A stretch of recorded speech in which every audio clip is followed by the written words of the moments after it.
unahan sa Pilipinas. Manila Broadcasting Company. DZRH, a proud member of MBC Media Group.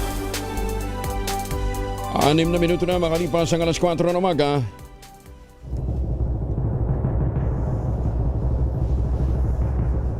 And the Golden Dove for Best Science and Technology Journalist goes to Angelo Palmones, DZRH. Ito na ang 28th KBP Golden Dove Awardee, Best Science and Technology Journalist, si Angelo Palmones sa Magandang Umaga, Pilipinas! DZRH, Magandang Umaga, Pilipinas! Sa DZRH Radio, DZRH TV at DZRH Online.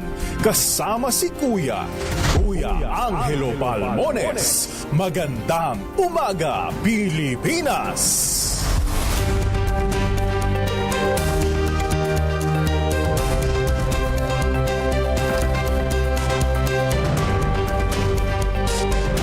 Miyerkules na tayo ngayon, Swell Day! Abril ang 15. Sa ulo ng ating mga balita, Ramil Madriaga umarap sa impeachment hearing laban kay BP Inday Sara. Paglustay daw ng 125 million pesos na confidential fund idinitalye. Hindi daw 11 days, 1 day lang. Malacanang, ilang ahensya ng gobyerno sa puwersa para labanan ng fake news. 3 araw, natigil pasada, aarangkada na. Deadline ang filing ng income tax returns pinalawig ng Pangulong BBM hanggang May 15. Sapat na supply ng bigas tiniyak naman ng Department of Agriculture sa gitna ng pagsirit ng presyo ng petrolyo. Pinakamataas na 46 degrees Celsius na heat index kahapon. Naranasan na naman sa Cotabato City, Metro Manila, posibleng tamaan ng hanggang 38 degrees Celsius na heat index bago matapos ang Abril. Bagong balita, bagong impormasyon, kasama si Kuya Angelo Palmones. Magandang Umaga, Pilipinas! Kasama pa rin natin ang buong radyo natin FM Nationwide, ang ating action radio station sa Luzon, Visayas at Mindanao. 91.7 FM radio sa Cebu at 94.3 FM sa Jansan. Sa detalye, muling nakaranas ng danger level na heat index ang Cotabato City. Umabot ito ng 46 degrees Celsius. Ayon sa pag-asa, tanging ang Cotabato ang nakapagtala ng mapanganib na heat index kahapon. Maaari naman itong maulit ngayong Miyerkules, April 15. Unang nakapagtala ng danger heat index ang Cotabato City noong Panglinggo, umabot ng 42 degrees Celsius, tumaas ng 46 naman itong Lunes. Nasa danger level category ang heat index na nasa pagitan ng 42 hanggang 51 degrees Celsius. Maaari ito magdulot ng seryosong epekto sa kalusugan tulad ng heat cramps, heat exhaustion at heat stroke. Payo ng Pag-asa, iwasang mabilad sa init ng araw.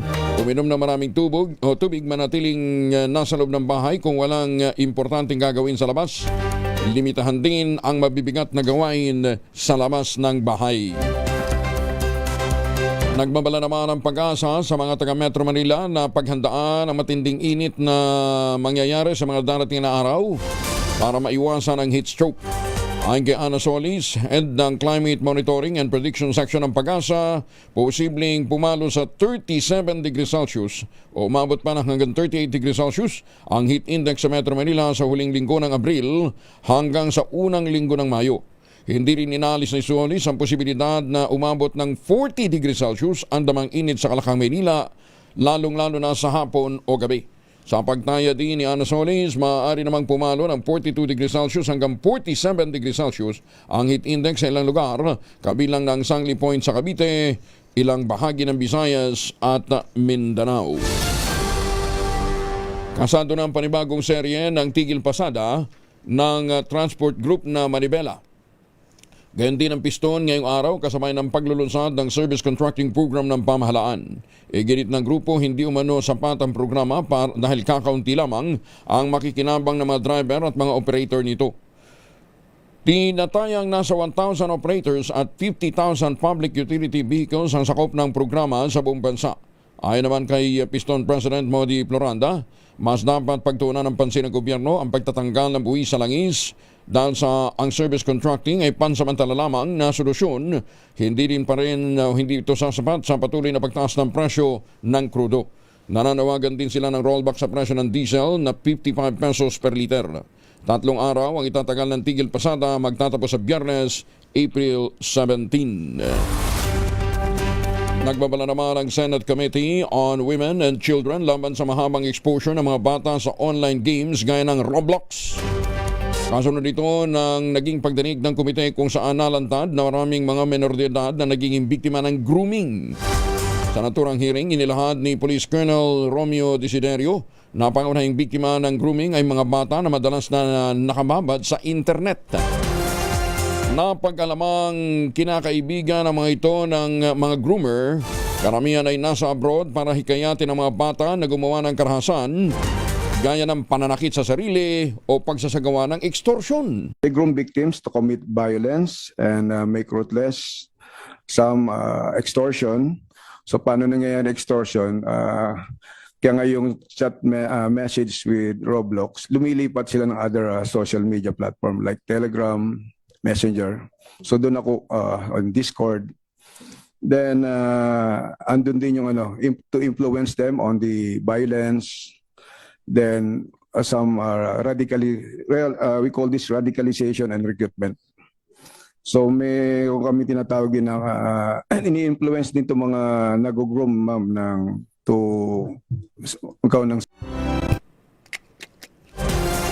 Ay, susme. Kaya sa mga nanay, bantayan ho natin kung ano yung mga kinakalikot at pinaglalaroan ng mga bata dyan. O kaya lagyan nyo na ng firewall, yung mga Roblox na yan. O dili kaya himukin ho ninyong gamitin ang kanilang mga gadget. Kumuha ng picture habang naglalaro sa labas. O pwede pa silang sumali dito sa PAGCOR Photo Contest 2026. Tumatanggap na mo ang PAGCOR ng mga entries para sa 2026 PAGCOR Photography Contest. Ang tema nga po ng patimpalak ay Kids at Play. Layon nitong ipakita ang mga simpleng tagpo na sumasalamin sa pagiging masayahin ng mga bata, mga asal na natututunan sa simpleng paglalaro, hindi katulad ng mga natututunan sa Roblox. Bukas po ang patimpalak sa mga Pinoy photographers, amateur at mga professionals basta 16 years old pataas. Ayon kay PAGCOR Chairman at CEO Altenco, hangad ng paligsahan ang mapanatili ang matagpo na nagpapakita kung paano nakatutulong ang laro at libangan sa paghubog ng karakter at pangarap ng mga paslit. Sinabi nga ni Chairman Tenco, sa paglalaro nagsisimula ang pangarap, sa paglalaro din nahuhubog ang kanilang kinabukasan, natututo pa sila ng socialization. May 3 kategorya ang patimpalak, yung conventional, mobile at drone category. Yung conventional, yung gamit ang mga conventional na camera, basta mga camera na hindi sa cellphone, Tapos, ang premyo niyan, 8 ang kukunin sa conventional category, 8 ang grand winners, pagkatapos tatanggap ng tig 100,000 pesos at trophy. Doon ho naman sa mobile at drone category, ang premyo ay 50,000 para sa bawat 8 mananalo sa per category plus trophy. Ayan, para mapakinabangan natin yung mga oras ninyo ng pag-shoot-shoot. Siyempre, meron ding mga consolation prizes. Ang mga entries ay dapat kinunan September 23, 2025. Ang deadline ng submission ay June 30, 2026. Para po sa karagdagang impormasyon, kinakailangan makipag-ugnayan po kayo o padalahon ninyo, check po ninyo sa www.pagcor.ph Photocon 2026. Sali na! Magandang umaga, Pilipinas! 15 makalipas ang alas 4 ng umaga. Oy mga misis! Amoy araw ba si Mr. Pag-uwi galing ng trabaho ang Italian sa germs sa katawan nila? Para labanan ng amoy araw at amoy pawis, gumamit ng Shield Bath Soap regularly. Unbeatable ang Shield sa paglaban sa germs versus another brand by Shea Butter. Pampalambot ng kutis sa presyong abot kaya $12.50 SRP. Kaya naman recommended ito ng Philippine Nurses Association. Kaya mga misis, ay challenge you, subukan ng Shield Bath Soap. Galit sa sakit, may malasakit, sulit na sulit. Nagbitiw sa kanyang tungkulin si Customs Deputy Commissioner for Intelligence Group Romeo Alan Rosales. Ito naman ang kinumpirma ni Customs Commissioner Ariel Nepomuceno matapos ang formal na pagsusumite ng resignation ni Rosales noong Lunes. Ayon kay Commissioner Nepomuceno, hindi direktang nilinaw ni Rosales ang dahilan ng kanyang pagbibitiw, ngunit may mga smuggled items na sa tingin niya ay hindi niya naaksyonan kung kaya't ito'y nag-resign. Nilinaw din ni Nepomuceno na walang nagalit o nagrepirmahan kay Rosales. Inamin din naman ni Nepomuceno na may inirekomenda na siyang papalit kay Rosales, ngunit hindi pa sigurado kung sino ito, pero maaaring magmula sa Philippine Military Academy. Parang alumni din ng PMA. Nabatid ng Malacanang ang magdedesisyon kung sino ang itatalagang kapalit ni Rosales base sa rekomendasyon ni Finance Secretary Frederick Go. May mabuti pa pala itong mamang to, may delikadesa. Nung naramdaman niyang hindi niya nagawa yung kanyang trabaho, nagbitiw sa tungkulin. Ang dami ho dyan, lalong-lalo na sa BIR. Hindi na nga nagagawa yung kanilang tungkulin, gumagawa pa ng mga milagro, ayaw pang mag-resign. Yung isa naman, nag-resign na, pero hanggang ngayon, masaya pa rin.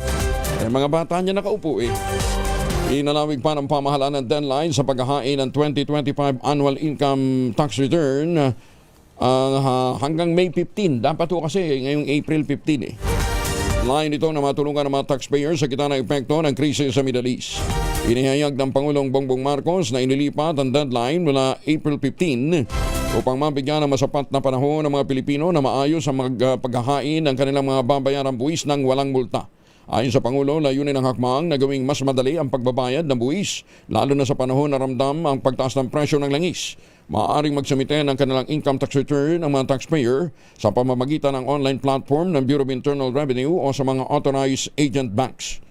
Tiniyak naman ang pamahalaan na patuloy itong maghahanap ng mga paraan upang mabawasan ang pasanin ng publiko sa gitna ng umiiral na hamon sa ekonomiya. Ayan, So hindi na po ngayong araw na ito ang deadline, extended hanggang May 15.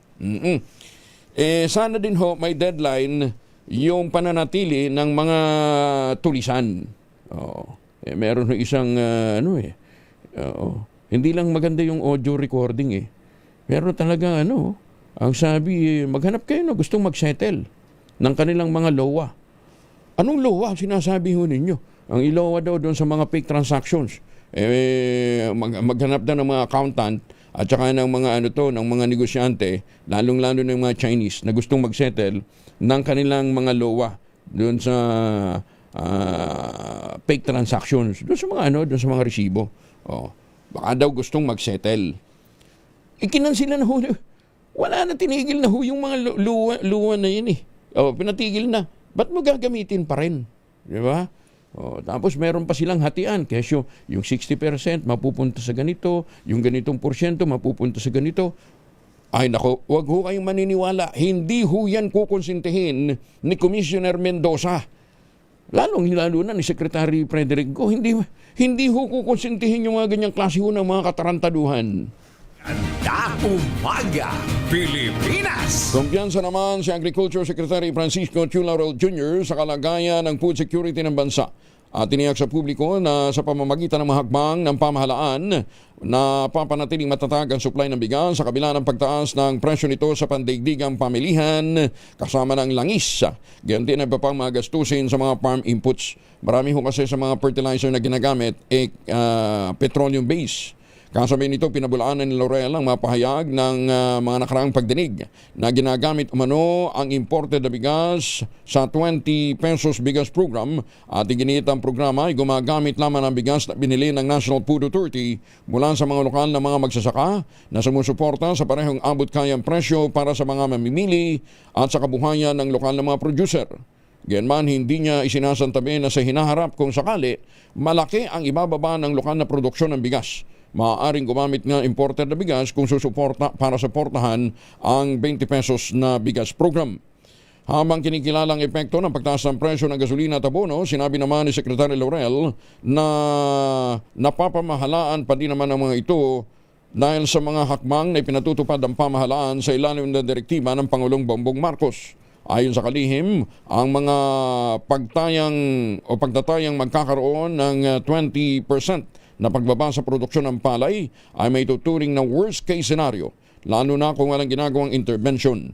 Ngunit dahil sa mga umiiral na aksyon ng pamahalaan at ng DA, hindi ito inaasahang mangyayari. Nasa 22% pa ang kailangang angkating bigas ng Pilipinas. Ito naman sinabi ni Agriculture Secretary Francisco Chulorel sa panayam na DZRH at radyo natin kasabay ng pagtiyak. Sapat ang supply nito. Paliwanag ni Laurel, 78% pa lamang kasi ang produksyon ng bigas sa bansa. Kaya kinakailangan mag-import ng at least 22% na kakulangan mula Vietnam, Myanmar, India, Cambodia, Pakistan at Thailand. Yes, kasi our production is only good for 78% of our consumption, ano? So may 22% tayong kailangan i-import. Although marami tayong in-import nung January, February at March dahil nga hindi pa naman yun ang harvest season. Pero itong April at Mayo at talagang simula Marso bumaba na, no? Pababa siya sa Abril tsaka sa Mayo kasi nga harvest season tayo. Sa kasalukuyan, nasa 180 companies ang may import permit sa bansa. At sinabi din ho ni, tinitiyak din ni Secretary Laurel, hindi totoo yung kinikwento ng Federation of Four Farmers. Noong grupo ni Leonie Montemayor na nagsasabing meron daw pong isang malaking kumpanya na pinapaboran para mag-import ng bigas at ang ginagamit daw na pondo doon pondo ng DA. Ipinagutos naman ni Agriculture Secretary Francisco Chulorel Jr. ang maagang pagbubukas ng mga Kadiwa store na nagbebenta ng 20 pesos sa kada kilong bigas.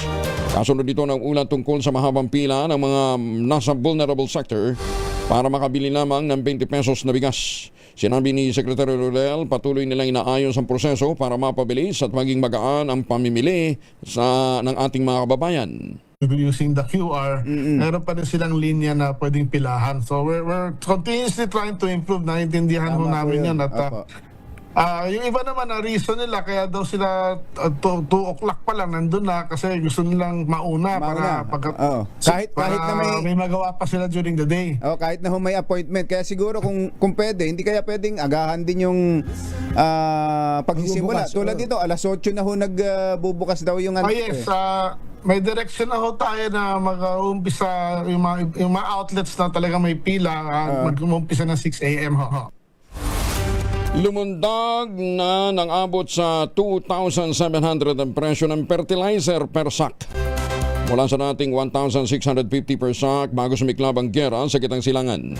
Bunsod nito minungkahi ni Agriculture Secretary Francisco Chulorel Jr. gumamit na ng mga alternatibong abono ang mga magsasaka gaya ng biofertilizer, soil minerals at saka soil conditioners. Tangkiligin po natin yung Bio-N. Ayon kay Laurel, kung dating bumibili ng 10 bag ng urea, pwedeng 5 na lamang muna at 5 alternatibong abono para hindi masyadong mabigat ang presyo. Pagtiyak naman ng kalihim, sapat ang supply ng fertilizer sa bansa hanggang Hunyo at may paparating pa upang makumpleto ang supply hanggang Agosto. But sa supply naman ng fertilizer, kausap ko yung Fertilizer Association of the Philippines saka sa aming pagsusuri din, we have enough fertilizer until end of June. At meron pang orders na parating naman yung mga kumpanya nag-i-import niya at kailangan lang natin ma-secure mabuti hanggang end of August. So may 2 buwan pa kaming binubuno ngayon para makompleto yung pangangailangan sa yung peak season ng pangangailangan ng fertilizer. Magandang umaga, Pilipinas! 25 na makalipas ang alas 4 mga mamis. O pwede na hong mag-laundry day today ha. Kunot no ka ba kapag makapit, madikit at malupit ang mancha? All you need is Pride. Ba't mapahirapan ang self-concept Pride? Easy at worry-free ang laundry. Sa triple stain away formula, tanggal ang matitinding mancha based on test sa chocolate, mud, and sabon and cotton. Gawa po ito ng ACS. Aabot naman sa 178 million pesos na halaga ng kontaminadong frozen meat at isda ang tumambad sa Bureau of Customs sa isinagawang inspeksyon sa 22 abandonadong refrigerated containers na nasa Manila International Container Port. Pinangunahan ni Customs Commissioner Ariel Nepomuceno ang inspeksyon kung saan natuklasan ang mahigit 576,000 kilos ng imported na baka, baboy, manok at isda na nagmula sa mga bansang Brazil, Netherlands, United States, United Kingdom, France at Australia. Natuklasan ng Customs Intelligence and Investigation Service, sira na ang cold chain ng mga shipment matapos ang 10% spot check. Dahil upang matunaw ang mga frozen products kaya't hindi naligtas pa para kainin. Dahil dito naglabas ng notice of violation ang Bureau of Animal Industry at Bureau of Fisheries and Aquatic Resources sa paglabag sa Food Safety Act at kaukulang mga regulasyon sa importasyon ng pagkain. Dahil dito itatapon at sisirain na lamang ang mga nasabat na mga produkto sa ilalim ng tamang disposal procedure habang patuloy ang kampanya ng ahensya laban sa smuggling at pagprotekta din sa kaligtasan sa pagkain ng bansa. Nagsanib puwersa naman ang mga ahensya ng pamahalaan para labanan ang fake news. Kasunod dito ng Memorandum of Agreement, dilagdaan ng Presidential Communications Office, Department of Justice, Department of Information and Communication Technology para paitingin ang mga hakbang kontra fake news, disinformation at AI-generated deepfakes. Ayon kay PCO Secretary Dave Gomez, magbibigay dan ito para sa isang whole government approach na naglalayong matugunan ang patuloy na pagkalat ng mga maling impormasyon na anya'y banta sa seguridad ng publiko, bansa at ang mga institusyon ng gobyerno.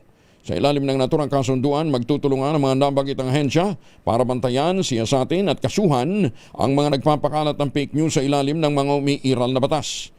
Pagbibigay din pa ni Gomez, ang hakbang na ito ay hindi pagpigil sa malayang pagpapahayag ng saloobin, kundi pagprotekta sa mga Pilipino mula sa mga malisyosong individual na nagsasamantala sa teknolohiya para manloko o lumikha ng dibisyon sa bansa. Magandang umaga, Pilipinas! At para ho sa mga may lakad ngayong araw na ito, huwag din kalimutan magbaon ng proteksyon laban sa mikrobyo. Dalawang formulation ng family alcohol na pwede nating baunin. Yung family 70% isopropyl alcohol, especially prepared for clinics, hospital, pharmacies, laboratories, pero okay na okay din po yan sa mga households. Very effective sa disinfection at sterilization. Ganyan na bagsik ng family 70% isopropyl alcohol. Maghapon man natin gamitin, no problem. Hindi po manunoy ang ating mga kamay dahil meron po itong moisturizer. Yun namang mabangong family rubbing compound improved alcoholone. Ayan po yung mabangong isopropyl alcohol na ginagamit po ng mga masahista, mga barbero, mga doktor, mga nurse, mga komadrona for sponge bathing and other cleansing purposes. Family rubbing alcohol para hindi siya reachable na sa mahabang panahon. Mabibili sa namang butik at convenience stores nationwide. Family rubbing alcohol, hindi lang pampamilya, pang sports pa. Magandang umaga, Pilipinas! Special Project UPMO itinatag ng OCM BARM para mangalaga sa kapakanan ng mga dating MILF combatant. Detalye na balita mula kay June Di Makutak, RS19. Assalamualaikum, Brother June. Sa layuning hindi maiwanan ang kalagayan ng mga former MILF combatants sa buong BARM region, naisipang itatag ni BARM Chief Minister Abdul Rauf Makakwa ang UPMO o Unified Project Management Office nitong March 5, 2006 na kabilang sa special project ng Office of the Chief Minister na ipinagkatiwala kay Dr. Tumanda Antok bilang Executive Director. Sa panayam ng DZRH kay Dr. Tom Antok, ang konsepto ng UPMO ay ang mag-develop ng 135 communities na dating conflict-affected areas na malapit sa mga MILF camps at dito implementa ang package development projects tulad ng farm-to-market road, agricultural livelihood assistance, micro-infrastructure, water system, electrification, housing projects, mini-market, schools at health centers. Sa agricultural components, may chance umano ang mga former combatants na magtrabaho under the Food for Work program. Sa ilalim ng programang ito ng UPMO, may kasamang allotment umano na 100 hectares na lupain ang bawat communities. Ang 100 hectares ay i-identify naman ng mga base commanders ng MILF na may corresponding 100 household members ng Bangsamoro Islamic Armed Forces o itong BF-MILF na naka-occupy at dito ibubuhos ang lahat ng development under UPMO at ang pondo ay mula sa SDF o itong Special Development Fund hanggang 2031. Sa kasalukuyan abala ang UPMO led by Dr. Tumanda Antok sa mga consultation. beneficiaries. Nagkaroon na tayo ng listing sa ating mga beneficiaries. Nagkaroon din tayo ng identification ng project site ng mga community kung saan bubuuin natin yung 135 communities. 135. So, sino maghahanap ng lupain yan? Ang office? Ang sistema natin, dahil ang pinaka-focus natin yung mga former combatants, yung kanilang mga base commanders ang mag-identify, kasama nila yung kanilang mga key officers in the area, kung saan nila ilalagay yung 100 hectares of agricultural land. Si UPMO Executive Director, Member of Parliament, and Bangsamoro Federalist Party President Dr. Philosophy Tumanda Antok. Mula sa Central Mindanao, RH19, June Di Makutak, DZRH, una sa Pilipinas, una sa Pilipino. Sukran, June. Maganda umaga, Pilipinas! Police instructor inakusahan ng panggagahasa ng isang police trainee sa loob ng training center sa Teachers Camp, Baguio City. Detalye na balita mula kay Romy Gonzalez sa RH41 ay Bagdabigat Romy. Nasuspinde ang isang 41 anyos na assistant instructor ng Cordillera Administrative Region Training Center or CARTICI matapos akusahan ng pangkagahasa ng isang babaeng police trainee sa loob ng barracks ng training center sa Teachers Camp dito sa lungsod. Ayon kay Police Lieutenant Colonel Myla Alog, Academic Chief ng naturang training center, ang suspect ay nasa custody ng National Police Commission o NAPOLCOM, samantalang ang biktima ay sinamahan ng mga opisyal at investigador at ng kanyang nanay para isampa ang kaso sa Baguio Prosecutor's Office laban sa suspect noong Abril 13. Humiling din sila ng counseling at psychological intervention para sa biktima. Binigyan din ni Alog na hindi kukonsentihin ng CARTICI ang anumang uri ng pang-aabuso na nangyari sa loob ng training center. Wala silang ito-tolerate o pagtatakpan at kung kailangan may managot ay dapat naharapin ang nagawang krimen. Batay sa investigasyon, nangyaring sexual assault ng 2 beses noong 2 linggo ng Enero at Pebrero 8. Pinatawag umano ng assistant instructor ang police trainee sa kanyang barracks at doon nangyari ang panggagahasa. Kasong kriminal at administrative ang kakarapin ng assistant instructor na may asawa at tubo sa Pangasinan. Ito si RH41 Romy Gonzalez para sa DZRH, una sa Pilipinas, una sa Pilipino. Just Gina, maraming salamat Romy. Maganda umaga, Pilipinas! Dapat talaga yun lagyan ng asin yung pero ito naman, mas matindi. Meron hong isang doktor pa man din daw siya, may PhD. Abril pa naman ngayon. Nire-request sa mga estudyante niya printed hard copy ng kanyang gustong i-lecture. Meron namang soft copy. Bukas pag-usapan ho natin yan dahil kasalukuyan ho itong iniimbestigahan na ng Commission on Higher Education. Ano ha? Mabuti sana kung napakagaling na profesor.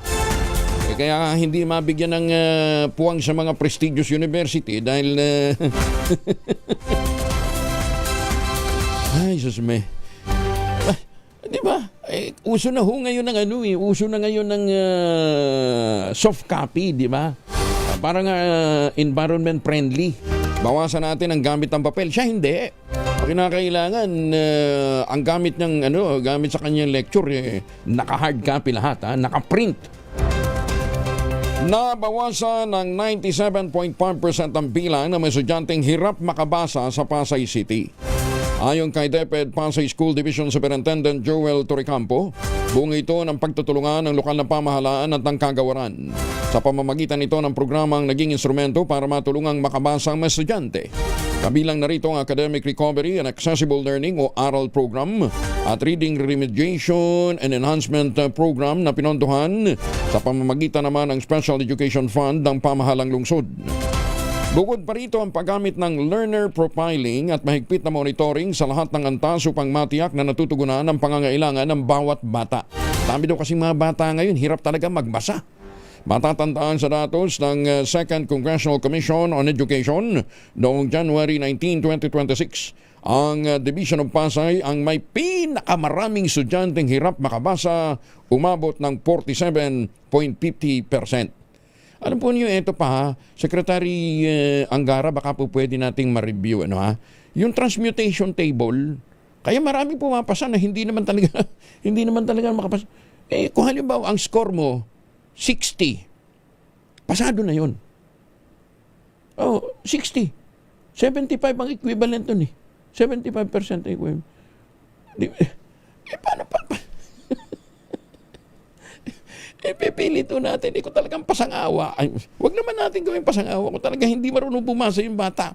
Kasi pagtungtong niya sa higher grades at hindi siya marunong magbasa, di ba? Paano pa magkakaroon ng logical thinking yung bata? Hindi nga siya marunong magbasa eh. Maganda umaga, Pilipinas! Dalawang suspect naman sa computer shop stabbing sa Tondo sumuko na sa mga pulis. Detalye na balita mula kay Boy Gonzales, RH29. Boy, good morning.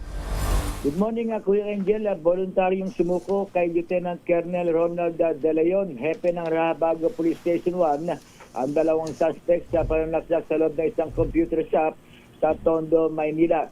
Ayon sa ulat ko siyang napakita sa otoridad ang mga suspect upang harapin ang kasong isasampa laban sa kanila kaugnay ng insidente. Agad silang dinala sa Rahabago Police Station para sa booking procedure at masusing investigasyon bago ilipat sa homicide section para sa tamang proseso ng kaso. Patuloy namang inaalam ng mga pulis ang motibo sa krimen, kabilang ang anggulong alitan at umunoy pag-unahan ng magkabilang panig. Sinabi ng opisyal na handa nilang isilipin ang lahat ng posibleng motibo sa pagpaslang sa biktima na umunoy kilalang pasaway sa kanilang lugar at may mga dati na rin umanong kaso.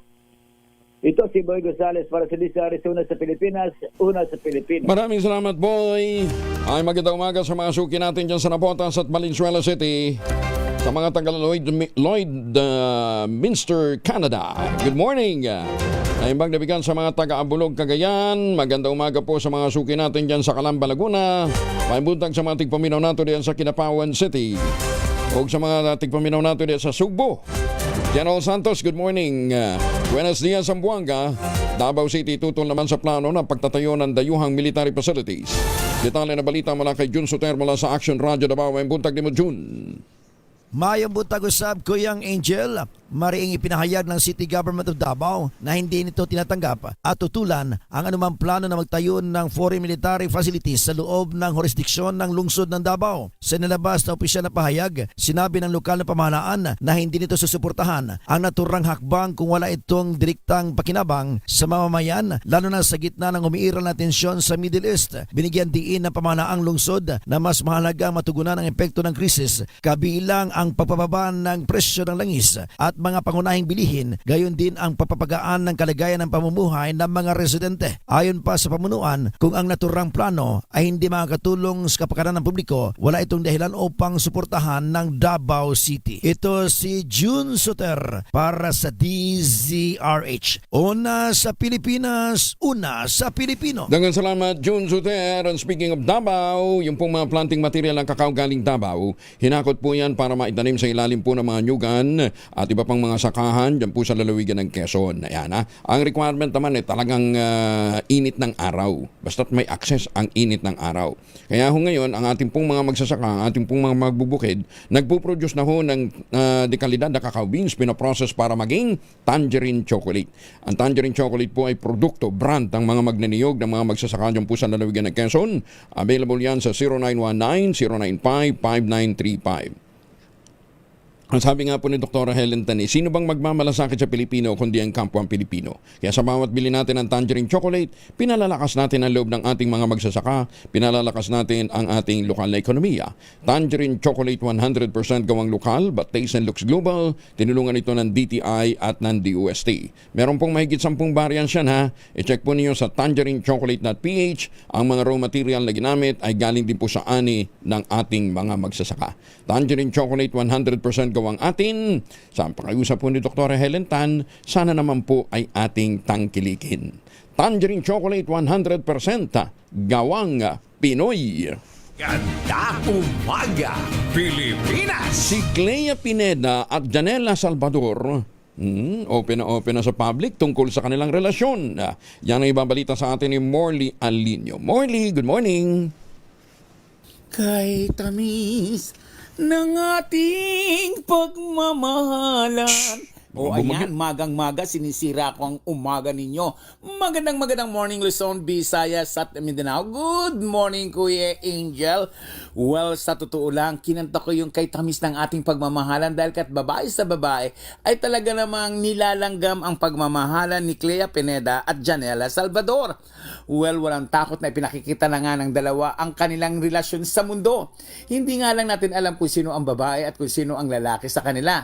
Pero ang kanilang relasyon ay napakatamis. Talaga namang walang singtamis na kung saan ay hindi nila ikinakaila ngayon sa mundo na sila ay nagmamahalan.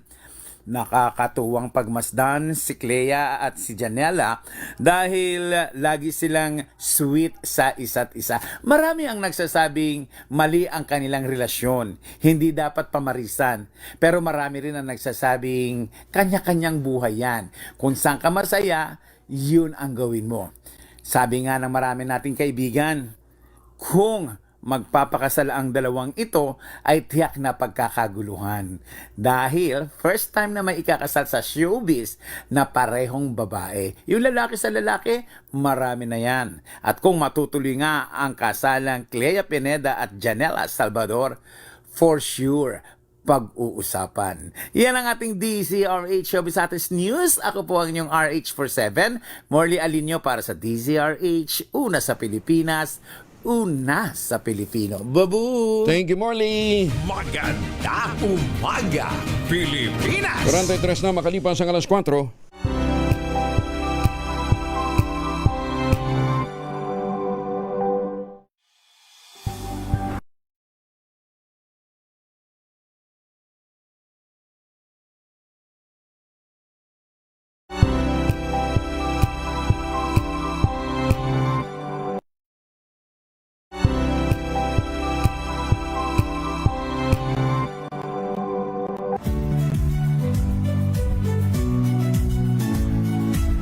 Magandang araw mga kaibigan.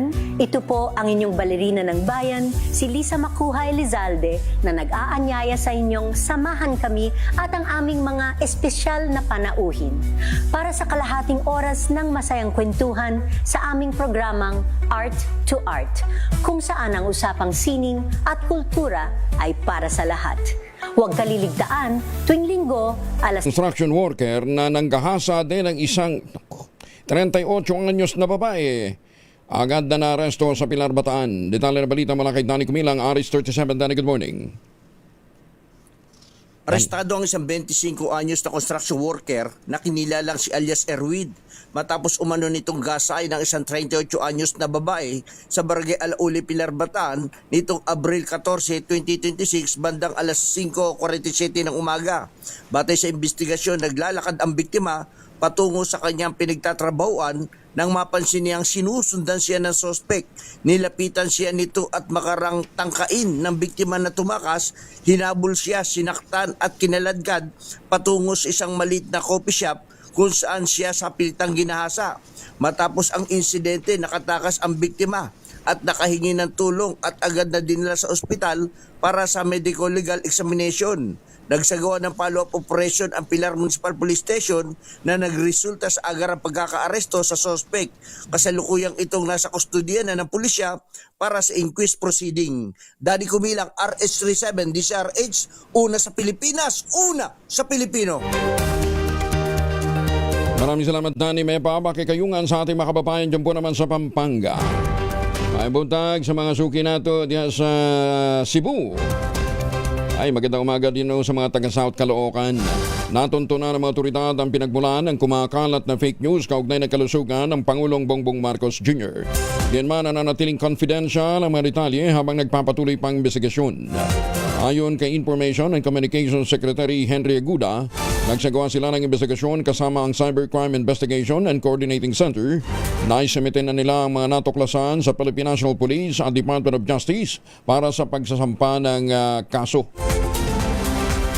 Binigyan din ni Aguda na hindi ligtas sa pananagutan ng mga nagpapakalat ng maling impormasyon online kahit paburahin nila ang kanilang mga posts.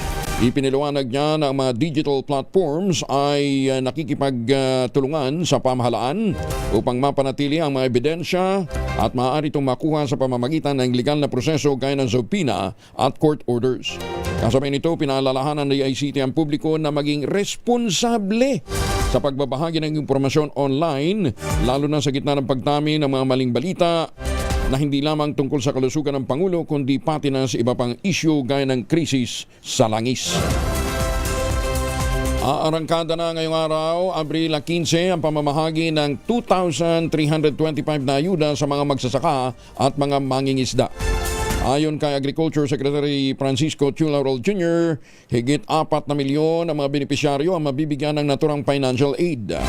Tulong niya ito para sa nasa sektor ng agrikultura, partikular na sa mga magsasaka at mga mangingisda sa gitna ng tumataas na presyo ng mga bilihin.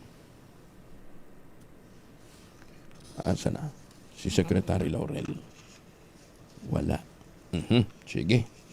Maganda umaga, Pilipinas! Si Calando Marquez ng presidente po ng Liga ng Transportasyon at mga operator sa Pilipinas.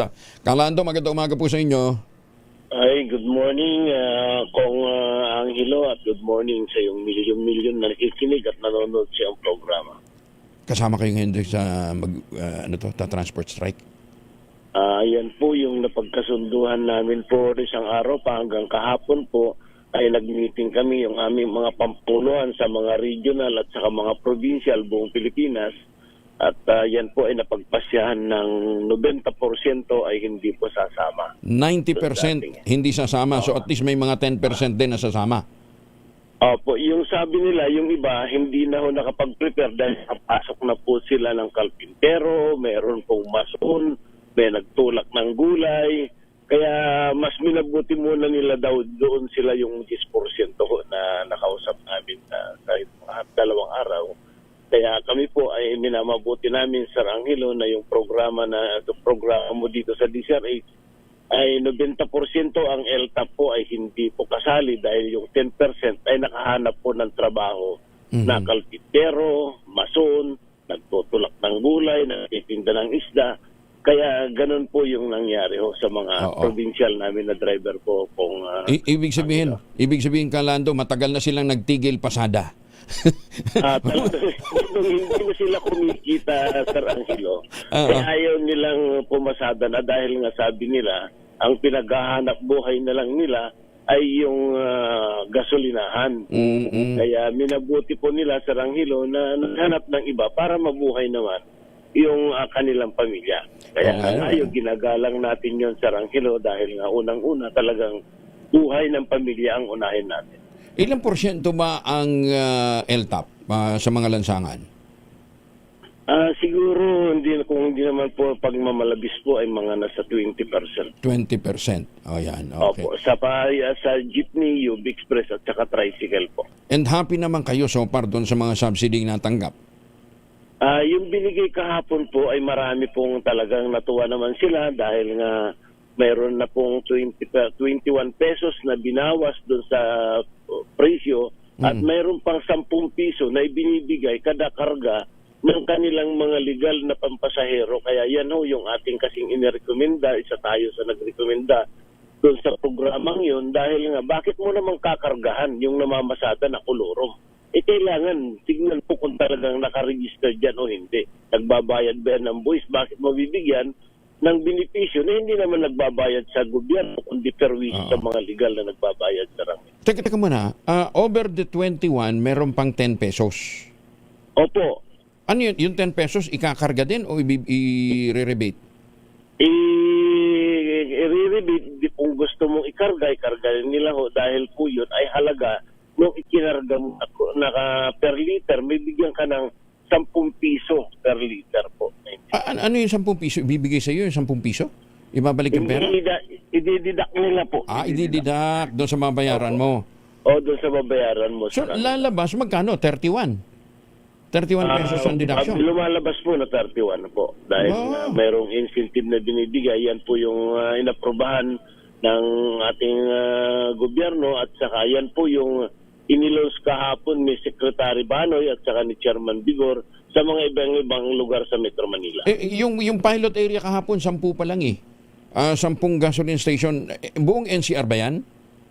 O nationwide? Ang sabi po nila ay buong Pilipinas po ito. Kaya lang, nag-pilot project lang po kahapon sa Metro Manila. Kailan daw ang full implementation?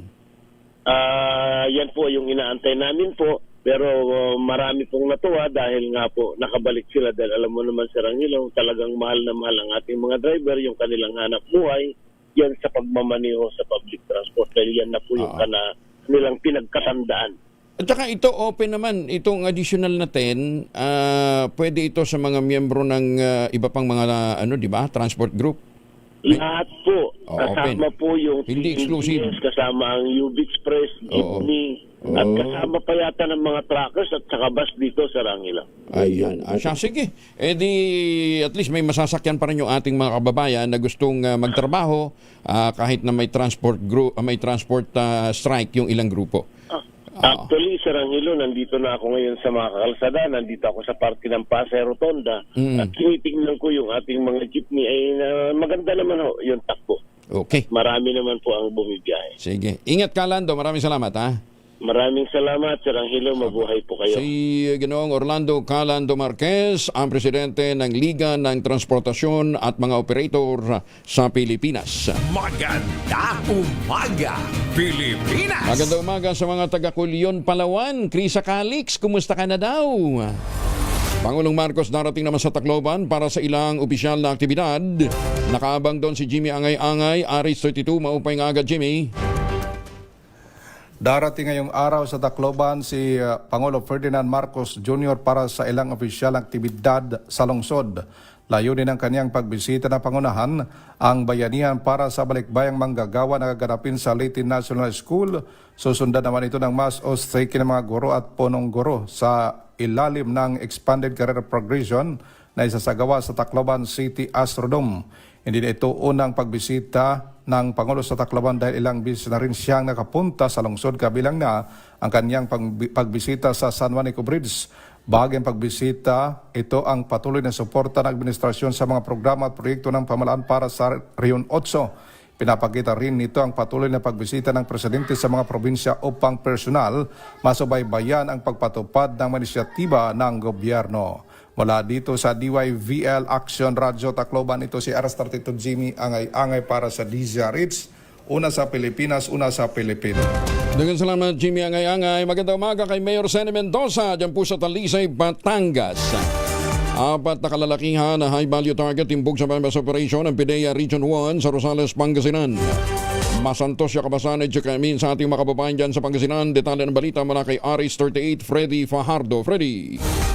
Masantos siya kabosan, Kuyang Angel. Alas 3 ng hapon kahapon sa Barangay Carmen Estrosales, Pangasinan, nagsagawa ng operasyon ng PIDEA Regional Office 1 sa pamumuno ni Director Julius Paderes, katuwang ang PNP Rosales, kung saan ang kanilang asset ay nakabili ng 5 Tide na transparent plastic na naglalaman ng hinihinalang shabu na tumitimbang ng 500 grams o kalahating kilo at may street drug price na 3,400,000 pesos kapalit ng mark money.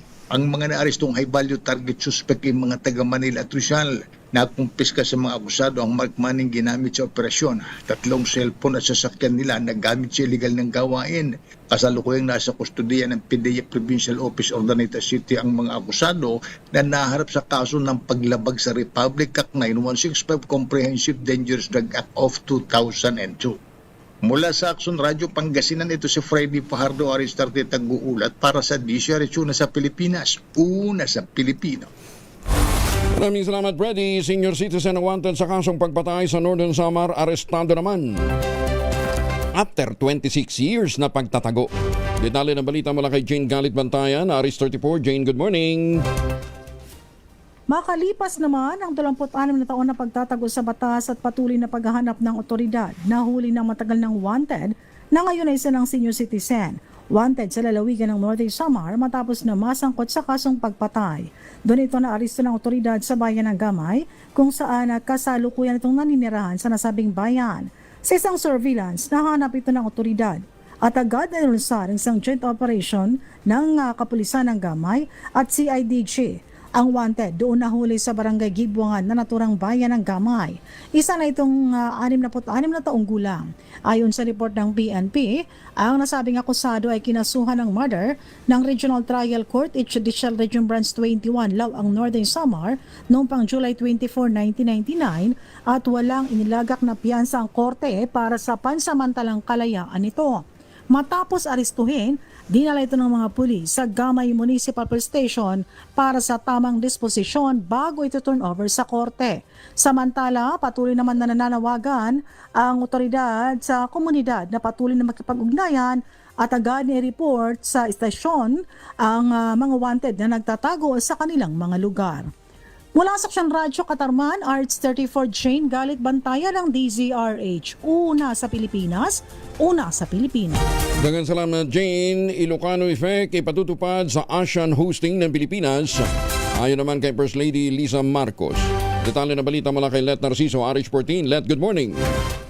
Naka-Ilocano effect daw ang hosting ng Pilipinas ng ASEAN Summit ngayong taon. Iyan ang maiksing sagot ni First Lady Liza Arneta Marcos nang matanong tungkol sa paghahanda ng bansa sa 48th ASEAN Summit. Matatanda ang iniutos ni Pangulong Bongbong Marcos ang recalibration ng ASEAN hosting ng Pilipinas dahil sa krisis sa Middle East. Bilang resulta, binawasan ang non-essential block activities para makatipid. Bumisita ang unang ginang sa tanggapan ng Presidential Communications Office sa New Executive Building kahapon. Isang araw, makaraang magtungo rin doon ang Pangulo para mag-press con at kung saan nag-sample ito ng jumping jacks. Kaya naman nagbiro ang First Lady sa media kung kailangan niya ring mag-jumping jacks. Ito si Let Narciso para sa DZRH. Una sa Pilipinas, una sa Pilipino. Maraming salamat, Let.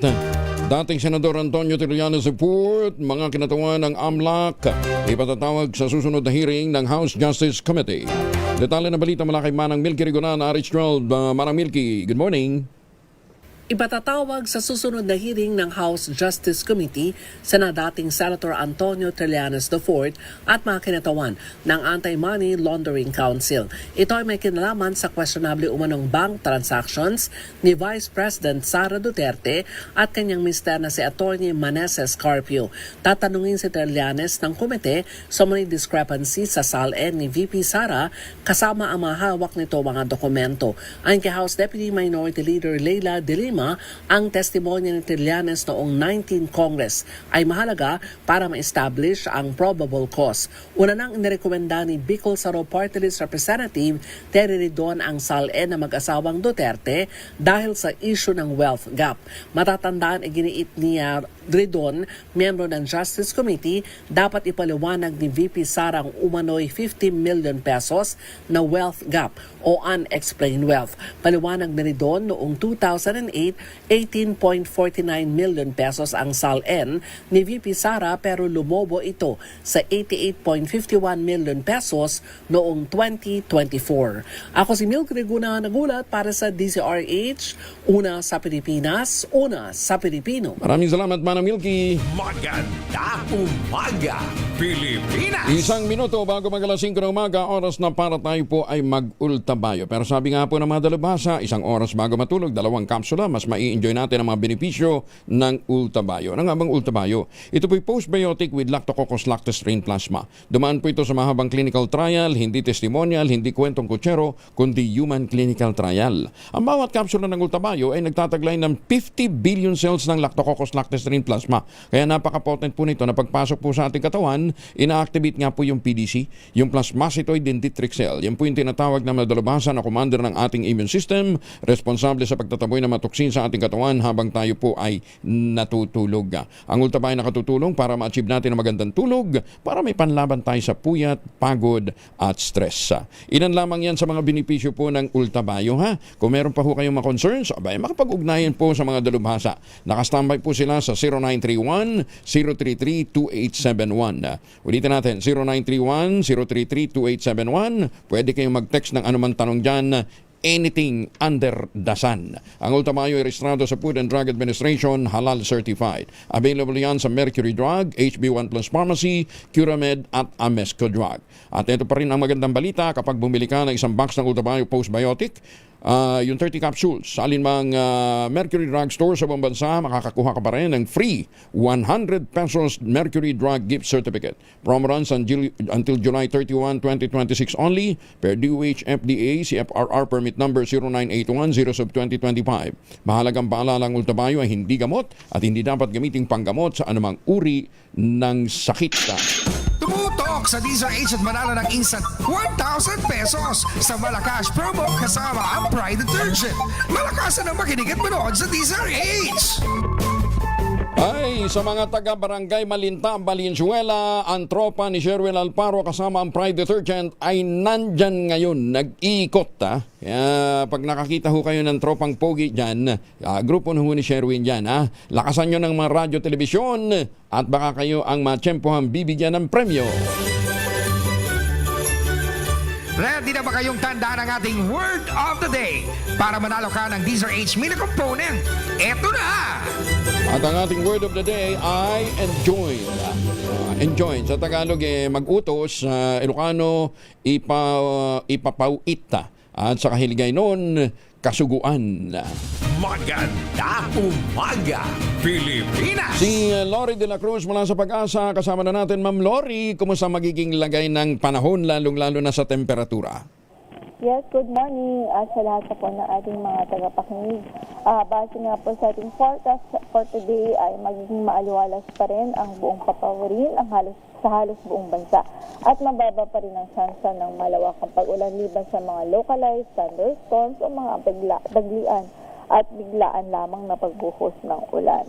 At sa kasalukuyan sa Metro Manila, sa ating forecast for today, pwede pong umabot hanggang sa 38 degrees Celsius ang maximum heat index sa araw na ito. So, nasa extreme caution level ho yan, habang sa Cotabato City, pwede pong umabot hanggang sa 45 degrees Celsius ang ating maximum heat index doon. Kaya pinag-iingat natin ang ating mga kababayan doon dahil nga po, yung ganitong klaseng init, nasa danger level siya. Pwede po yung magdulot ng mga heat stroke or heat cramps, lalo na kapag matagal ang exposure sa ganitong init. So yan mo ng latest mula dito sa Pag-asa. Ito po si Lori de la Cruz. Yung bagyo, wala na, malayo na talaga. Nandyan pa rin po siya sa ating tropical cyclone information domain. So we're still giving information po sa ating forecast, sa ating general forecast. Pero mababa na po ang chance na pumasok pa ito ng PAR. Pero bakit ang tagal ni Sinlako? Mabagal lang po kasi. Mabagal lang. Yes. Tapos wala siyang tatamaan, kaya... Sa Pilipinas wala po. Oo. Sige, doon na lang siya. Para hindi siya makapamerwisyo dito sa atin. Ang Tagaytay daw, Ma'am Lori, ano magiging antas ng temperatura? Sa Tagaytay, from 22 hanggang sa 31 ang possible po. Maalinsangan na. Baguio? Sa Baguio naman, from 16 hanggang 25. 16 hanggang 25. 25. Siya, sige. At least medyo malamig-lamig pa rin. Ma'am Lori, thank you. Magandang umaga. Maganda umaga, Pilipinas! Hawak mo ang beat, hawak mo ang gabi. Sa bawat galaw mo ako'y Paano ba? Ano? Hawak mo ang beat, huwag mong bibitawan. Okay. Dapat exit. Dali. Sabi nyo kanina, sasamahan nyo ako rito. Ano? Dali na. Para pakita.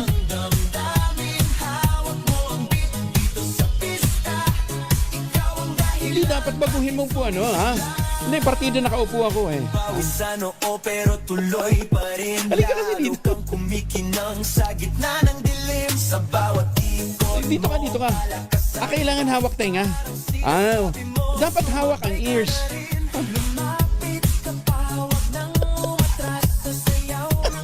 Halika dito. Pabira ka. Alam mo bakit? Meron tayong i-invite magsasayaw.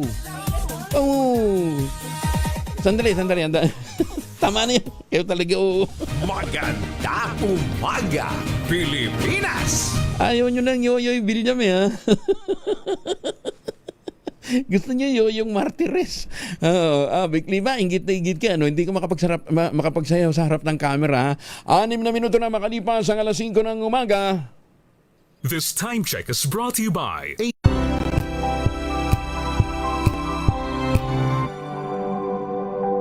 Sa loob ng 86 na taon, DZRH ang naging kaagapay ng mga Pilipino sa balita, sa serbisyo at sa bawat kwento. 86 na taon ng tiwala at sa mga darating pang taon, mas pinalakas at mas pinagtibay para sa Pilipino. DZRH. Una sa Pilipinas, una sa Pilipino. Serbisyong tapat sa'yo, DZRH.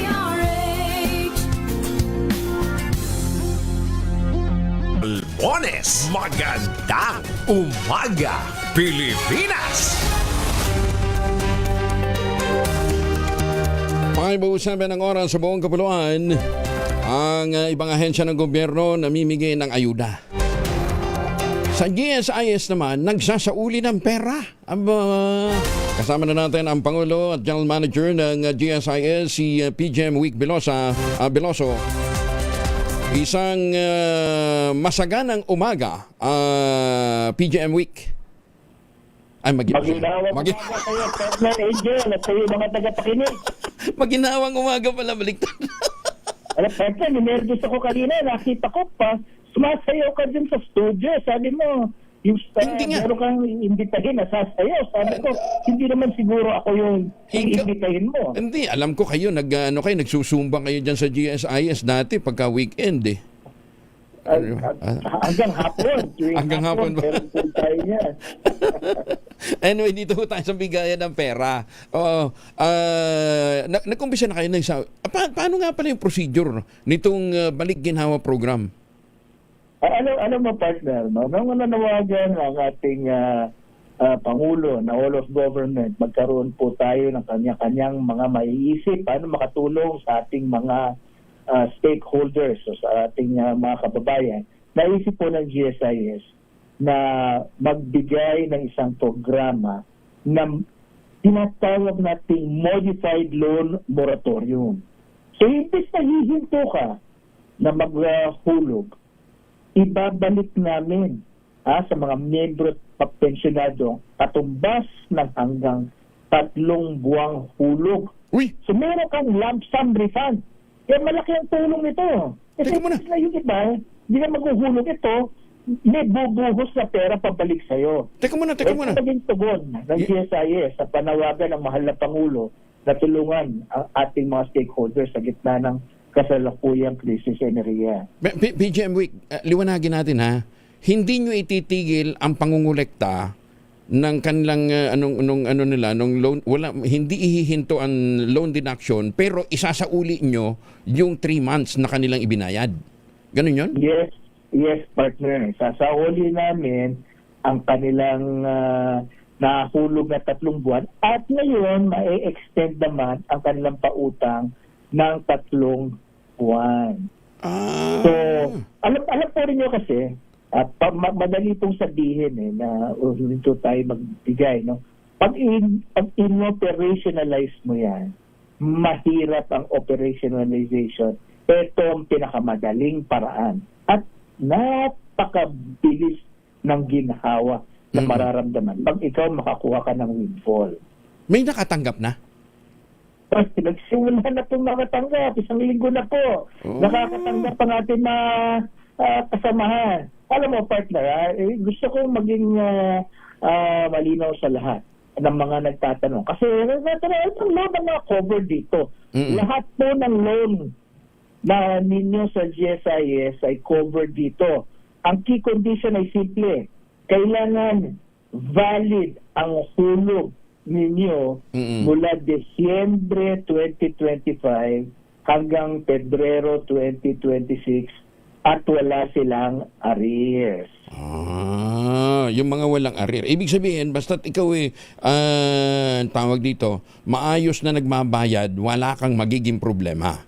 Pero yung mga balasubas... Wala magiging problema. Pero alam po ninyo, napansin namin, may mga nagtatanong, hindi naman yan ang nangyari. Bakit kulang ang naibigay sa akin?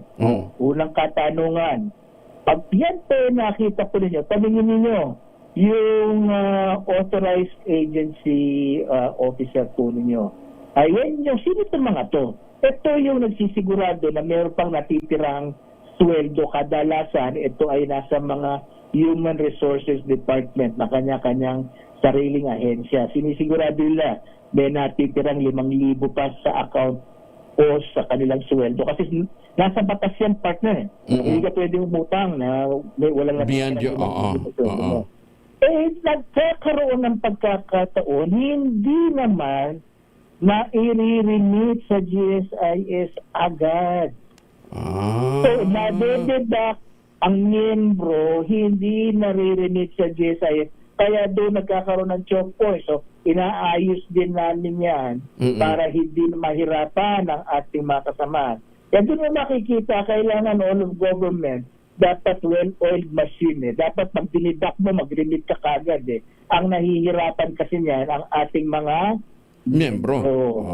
Okay. Paano daw mag-apply? Aba, ang application po, napakasimple. Lahat po ng ating mga miyembro, may GSIS touch na. Ito po itong mobile application ng GSIS. Doon po kayo mag-a-apply. Hindi nyo na po kailangan gumastos ng pamasahe, magmaneho, pumunta sa opisina ng GSIS sapagkat lahat po ng miyembro at pensionado dito na po nag-a-apply. Okay. At kami po, pag natanggap namin yan, ini-evaluate ng applications. Kapag naisumite na, tandaan po ninyo, wala touch movement na kumbaga sa chest, pag ikaw nag-submit, nagbago isip ko, hindi na pwede. Kasi ang proseso, masisira. So, matik to. Matik, pero pwedeng ma-disapprove. Pwedeng ma-disapprove. Aba, yung ating mga kasamahan naman, na hindi po na-disapprove, hindi nagkwa-qualify. Yun pong hindi nagkwa-qualify, sapagkat baka naman wala po kayo pagkakautang sa GSIS. Kung wala po kayong utang, wala po kami ibabalik na refund sa inyo. Ay, ganun? Pero may... yung mga iba, alam po nyo, may mga kasama po tayo, mga allergic na umutang, pas naghahanap po sila ng refund, ano po, ibabalik namin sa inyo. Total, hindi na nga kayo nangungutang. Masama din palang hindi nangungutang, ano? Sino ba ang qualified? Ang pinakauna, dapat may existing loan. Pangalawa, may actual na remittances sa covered period. Okay. O wala kayong aris, hindi kayo huminto sa pagbabayad. Okay. Teka muna. Lalo na walang loan na hindi nabayaran ng higit sa 6 na buwan. Ang dami nang gusto mag-reklamo. Hindi naman nagbabayad naman yung iba. May titik yan. Ang lalakas magreklamo. Wala naman kayong hinuhulog. Anak ng kamatis. Teka muna. Paano daw kung halimbawa multiple yung loan? May housing, mayroon pang salary, may calamity. Paano yun? Lahat po ng loan qualified po. Okay. Kaya sinasabi po natin siguraduhin nyo nagbabayad kayo sa mga pagkakautang ninyo. Ang lakas nung magreklamo, hindi naman kayo nagbabayad. Pag ibinabalik ngayon ang return sa inyo, gusto nyo lahat all. Ayan ha. Tutubra yan. Ayan, okay. Magkano more or less ang average na matatanggap nung yung pumasa, yung lumusot? More or less. Ano po ninyo, nakita po namin sa datos namin, meron pong 17,000 piso, maabot po yung iba. 17,000 din. Mga 37,000 piso. Yung mas matataas na pagkakautang naman, maabot ang mataas na average niyan. umaabot to ng mahigit ng 100, pero kakaunti na lamang po yun. Nandun po between 17 to 37,000 ang ating pong nakikita. Yan. Pero yung i-refund sa kanila, sabi nyo nga, mai-extend ngayon yung payment period nila ng 3 months. May extend po ng 3 months. Okay. So walang mawawala sa GSIS actually. Wala po mawawala. Sinauli nyo lang, pinahiram nyo lang, pero wala nang tubo. Ayun. Wala na po. Kaya yun po ay ating naisip para po maibigay sa ating mga membro at makaramdaman sila ng totoong ginhawa. Oo. Ba, dami ha. 6.2 billion pesos din ang pwede nyo ninyong maipamahaging refund. Laki ha? Malaki na po yan sapagkat naglaan po kami dyan ng 19 billion. Budget po ng programa yan. Okay. Alam po ninyo, mahigit na 600,000 ng applications na ni-receive at doon sa 600,000, 500,000 ang qualified applications. So meron tayo yung mga 100,000 na meron silang nagkaroon sila siguro ng hindi pagre-remit o yung ahensya hindi nakapag-remit kaya may mga katanungan. May 50,000 na po ang estimated total refund or total refund amount na nakikita po natin. Okay. At hindi lang po ito, abangan po ninyo sapagkat hindi lang po ito itong refund. Susunod po rito, abangan po nila. Meron pang iba? Meron pa po kaming iba sapagkat maglalabas na rin ho ang GSIS ng ginhawa loan for electric vehicles para dun sa mga gustong pumunta from point A to point B. Nung una, solar panel po. Nagpahiraman GSIS. Ngayon naman po, electric solar vehicle. Pero yan po ay sa susunod na nating interview, ibibigay ko naman po ang detalye niya. PGM, paano naman kami? Hindi naman kami membro ng GSIS. Malungkot naman yata nito. Dumutulong naman po lahat ng ahensya ng gobyerno. Kanya po silang ginagawang paraan para makatulong po. Oo. Nakakaingit tuloy mag-membro. Sana mag-membro na ng GSIS. Walang ganyan sa SSS. Teka muna. May tanong dito. Matagal daw ho ba talaga ang release ng emergency loan para sa solar power? Hindi po. May 3 araw lamang po. Maximum po niya. Nare-release po yung loan na yan. Kaya tatandaan po ninyo ang documentation to requirement. Kung kayo ay nakabili na, magbigay kayo ng official receipt. Kung kayo ay humihingi pa lang ng quotation, magbigay kayo naman ng formal na quotation. Huwag niyo naman po isulat sa napkin at isubmit po sa amin. Okay. Hindi naman po tatakbo yung ganyang klaseng patakaran. Doon daw ba sa refund kasama mga pensioner? Hindi, kung may loan sila. Utang na mga pensioner. Okay. Teka muna, sige. Saan ho sila pwedeng tumawag, PGM? Abay, ang mga kasamahan po natin, pwede pong magtanong sa ating balikginhawa@gsis.gov.ph kung merong katanungan.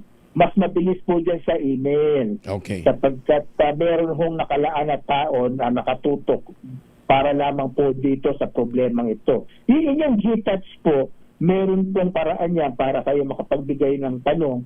Pwede rin po yan. Pero mas mabilis dito sa email, balikginhawa@gsis.gov.ph. Isang maginhawang umaga, PGM Week. Maraming salamat for joining us. Magandang umaga po. Thank you. Maraming salamat po, Kuya Angel. Salamat po. Si PGM Week Biloso. Ay, ba't ayaw? Ulit. Maganda umaga, Pilipinas! Ay, dun, sa mga qualified na mag-apply, apply na ho kayo. Ano, ha? Happy birthday muna sa aking sister dyan po sa Canada, si Joanne Landry. Ayan, bunso namin yan, si Joanne. Ang asawa niya Canadian. Ayan, si John Landry. Ayan, At saka yung kanyang anak na artistahin, si Ang nga ba pangalan nito? Basta anak ni Joanne. Ikli yung memorya natin. Happy birthday, Jo. Ay, good morning nga pala kay Professor Andy Pereria. Happy viewing, ha? At kay Justice Raul Villanueva, kay Mama Sally, good morning. At kay Justice Energito at Justice Max De Leon. Ayan, ha? Happy birthday, happy birthday, happy viewing. Maganda umaga, Pilipinas! Oras mo na sa buong kapuluan, 21 makalipas ang alas 5 ng umaga.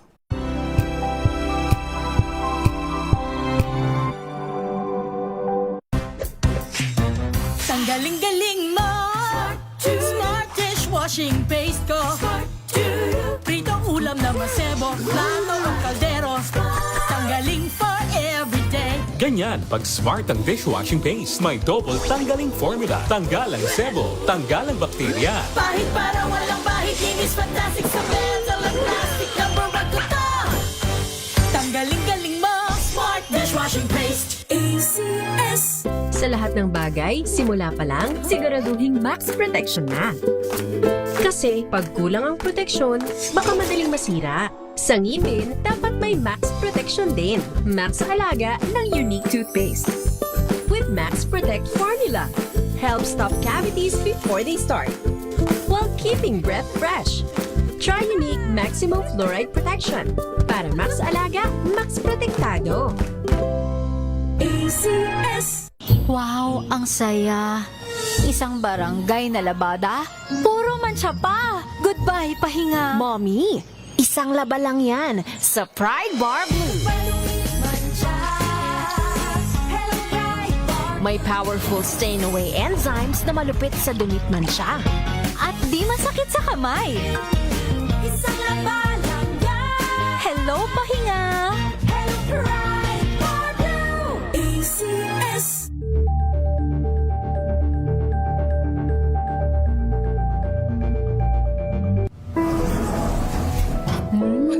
Amoy forever. Amoy LQ. Amoy New Calab Berry Blues. Amoy kala, amoy good vibes.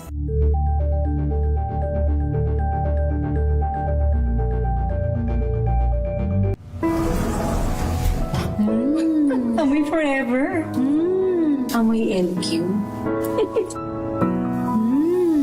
Amoy New Calab Berry Blues. Amoy kala, amoy good vibes. Tinesting, sinuri, siniyasan. Ang resulta? Super effective ang Shield sa pagpatay ng bakterya at virus. Shield Antibacterial Soap. Believe ang mga eksperto sa Philippine Nurses Association. At si Mami. Tiwala ako sa Shield. Shield Antibacterial Soap. Napatunayang mabisa. Ang mga nurse, tiwala. ACS. Amoy forever. Amoy LQ. Amoy New Calab Berry Blues. Amoy kala, amoy good vibes.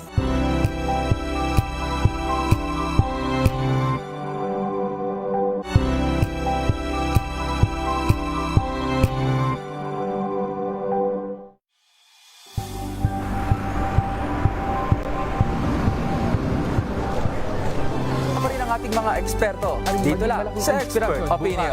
Ito ang The Better News. TNDS. Trending and isang kwento, iba't ibang anggulo.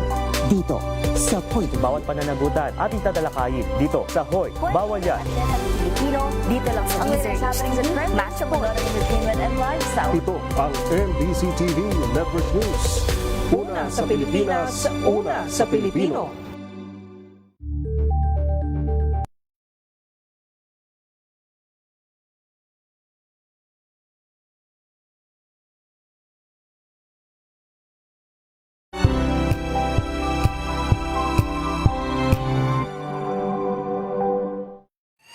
Mga balitang gigising sa inyong umaga. Mga balitang kailangan mong malaman. Mapapakinggan sa ACS Balita sa 2x2. Kasama sina Anthony Taberna at Jerry Baha. Lunes hanggang Biyernes.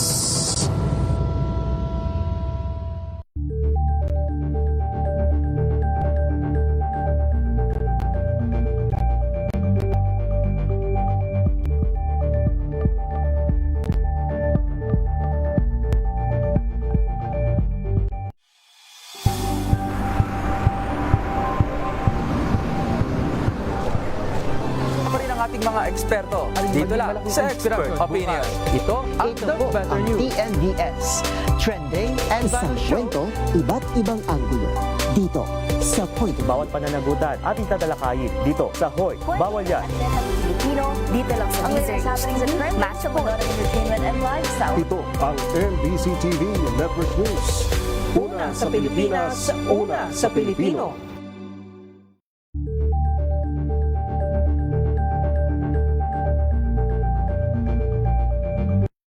Mga balitang gigising sa inyong umaga. Mga balitang kailangan mong malaman. Mapapakinggan sa ACS Balita sa 2x2. Kasama sina Anthony Taberna at Jerry Baha. Lunes hanggang Biyernes.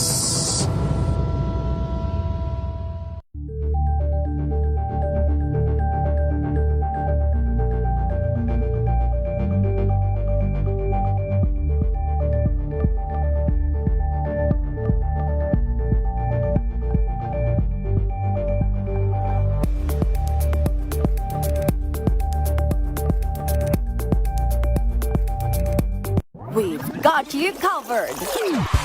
From the hottest hits, exclusive interviews,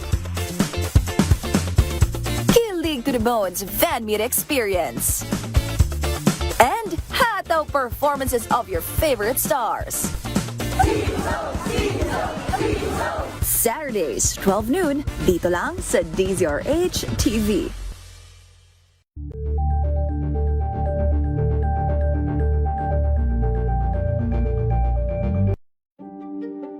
Buklatin ang mga pahina. Pakinggan ang boses ng lipunan. Tunghayan ang mga issue mula sa ibang katayuan. Nakakalungkot kasi deserve ba namin ng ganito? Na hindi nila alam kung ano talaga yung kanilang mga karapatan. Yung gobyerno, tinulungan nila yung kanilang magsasaka. Pinapatahimik tayong lahat using various laws. Through education, kayang-kaya nating baguhin yung ganitong klaseng pag-iisip. Isang kwento, iba't ibang anggulo. Dito sa Point of View. 28 na makalipas ang alas 5. Sa mga may lakad ngayon, huwag kalimutan magbaon ng proteksyon laban sa mikrobyo. May dalawang formulation of family alcohol. Pwede nating baunin yung family 70% isopropyl alcohol, especially prepared for clinics, hospital, pharmacies, laboratories. Pero okay na okay din po sa mga households. Very effective yan sa disinfection at sterilization. Ganyan na bagsik ng family 70% isopropyl alcohol. Maghapon man natin gamitin, no problem. Hindi po manunoy yung ating mga kamay dahil meron po itong moisturizer. Yun namang mabangong family wrapping compound improved alcoholone. Ayun po yung mabangong isopropyl alcohol na ginagamit po ng mga masahista, mga barbero, mga doktor, mga nurse, mga kumadrona for sponge, bathing, and other cleansing purposes. Family wrapping alcohol parang DZRH book na sa mahabang panahon. Mabibili sa namang butik at convenience stores nationwide. Family wrapping alcohol hindi lang pampamilya, pang sports pa. At welcome po sa Metro Manila sa mga lalahok sa 27th National Assembly ng Philippine League of Private and Government Midwives. Ano ha? Dadalo sila dito ho sa pagpupulong nila, taunang pagpupulong simula ngayong araw nito hanggang April 17 dito po sa The Forum sa PICC. Welcome to the Imperial Metro Manila. Maganda umaga, Pilipinas! 69% ng mga Pilipino pabor sa impeachment trial ni VP Inday Sara ayon sa Octa Research. Detalye ng balita mula kay Boy Gonzales sa Irish 29. Boy, good morning! Good morning, Kuya Angel. Lumabas sa pinakabagong nationwide survey ng Octa Research na mayorya sa 69% ng mga Pilipino ang sumusuporta sa pagsagawa ng impeachment trial laban kay Vice President Sara Duterte. Batay sa tugon ng masa survey, isinagawa ang pag-aaral mula March 19 hanggang 25, 2026 sa magitan ng face-to-face interviews sa 1,200 na respondent na edad 18 patas sa iba't ibang bahagi ng bansa. Ayon sa Octa Research, ang survey ay non-commission at inilabas bilang public service upang masukat ang puso ng mamayan kaugnay sa isyu ng impeachment ng pangalawang Pangulo. May margin of error itong positive negative percent, 3% sa national level, sa 95% na confidence level, habang positive negative 6% naman para sa mga subnational area gaya ng Metro Manila, Balance Luzon, Visayas at Mindanao. Sinabi ng Okta na regular at independenteng sinasagawa ang tugon ng masa survey at hindi ito kinomisyon ng anumang grupo o individual. Ito si Boy Gonzales para sa Disaris, una sa Pilipinas, una sa Pilipino. Maraming salamat, Boy. Bahagyang nakabawi naman ang halaga ng piso kontra dolyar kahapon. Ayon sa Bankers Association of the Philippines, nagsara sa 59.87 ang palitan ng US dollar at ng piso. Mas malakas ito na kesa sa 60.13. 60 pesos and 13 centavos per dollar na naitala noong Lunes, Abril at 13. Sa anipuwersang nanawagan naman ng Catholic Bishops' Conference of the Philippines at Egypt Minister of Religious Endowments para sa agarang pagpapatigil na ng giyera sa Middle East. Sa press conference ay sinagawa ng diplomatic visit sa bansa ni Egypt Minister Dr. Osama al-Shahari. Binigyan din ito na ang nagpapatuloy na sigalot ay isang pandaigdigang sakuna na nakakaapekto hindi lamang sa ekonomiya kundi maging sa sangkatauhan. Dagdag pa ng opisyal, damang-damang epekto ng gera maging sa ekonomiya ng Ehipto at buong Middle East at maging sa mga mamamayang Pilipino. Binigyan din pa ng ministro na ang gera walang tunay na nagtatagumpay kundi ang lahat ay talunan.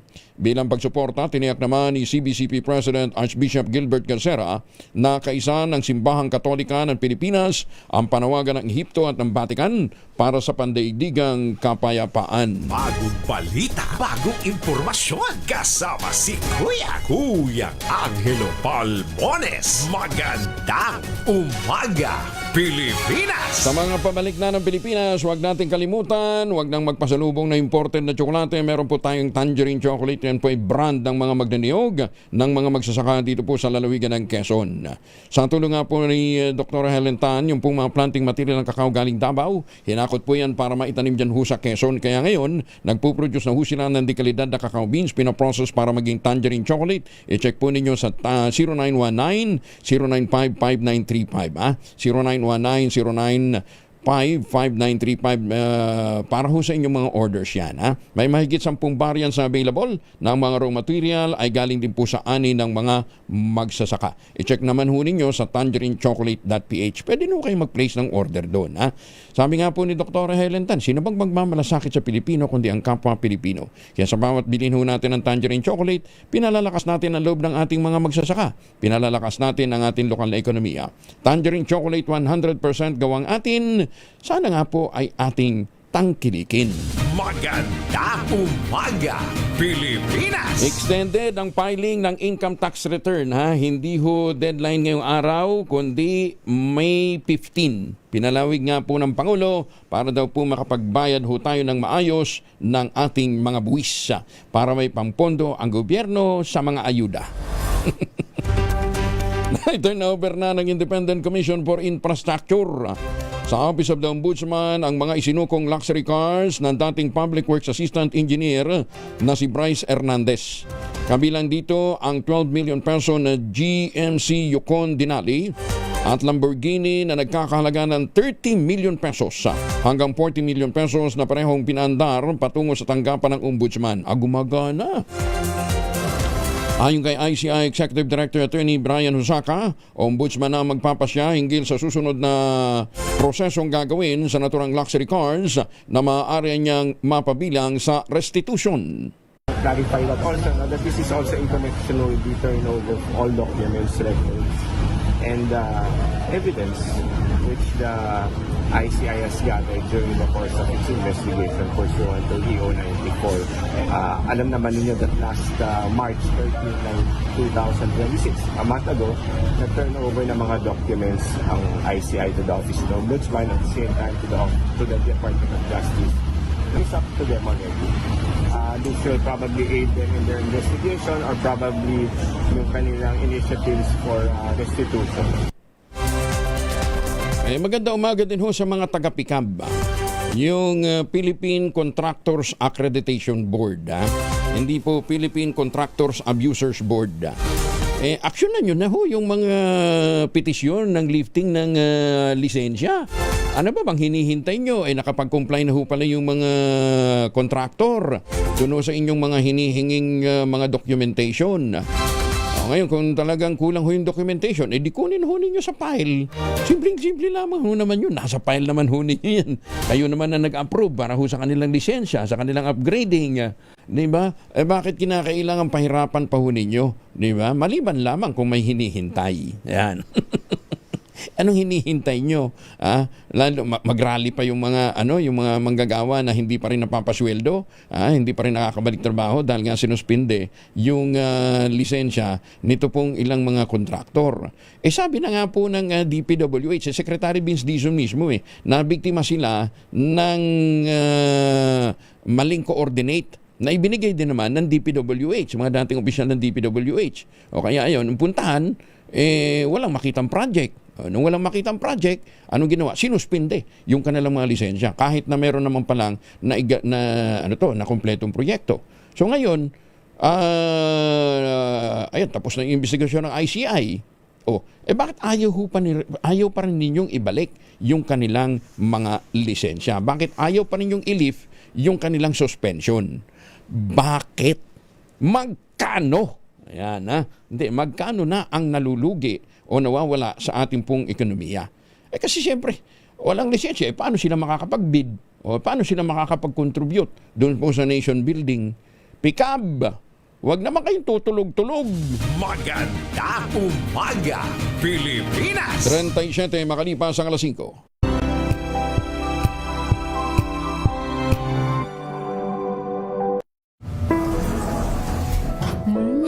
Amoy forever. Amoy LQ. Amoy New Cala Berry Blooms. Amoy Cala, amoy good vibes.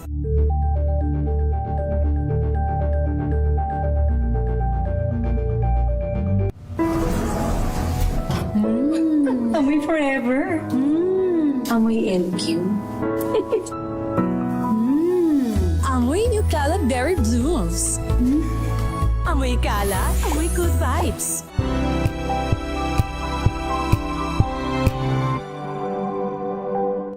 Maulan man, no worries na amoy kulob ang damit. Charm Fab Con, bangong kumaka-bloom.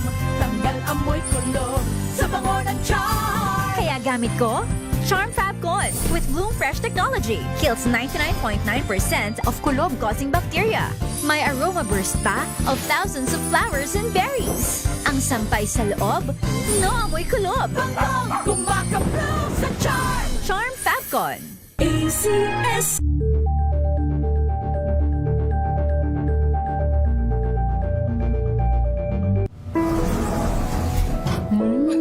Amoy forever. Amoy LQ.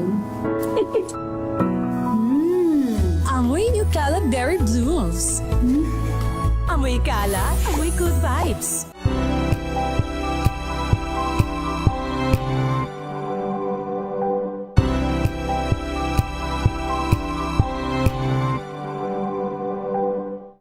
Maagang balitaan, maagang usapan sa mga issue at balita. Kasama si Kuya Angelo Palmones sa Magandang Umaga Pilipinas. Mula Lunes hanggang Biyernes.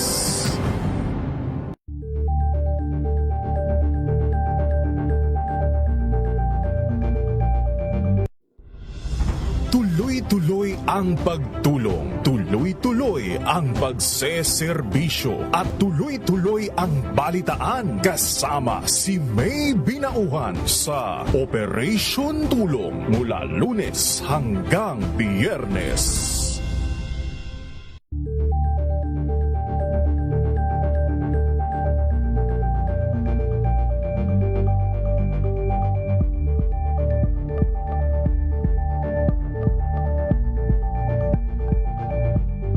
Alamin ang mga maiinit na isyung pambayan, mga balitang kailangan mong malaman, usapin sa pamahalaan, politika, ekonomiya at kabuhayan. Ito ang mga dapat mong malaman, pakialaman at pag-uusapan dahil kayo ang tinig ng mamamayan dito sa Damdaming Bayan.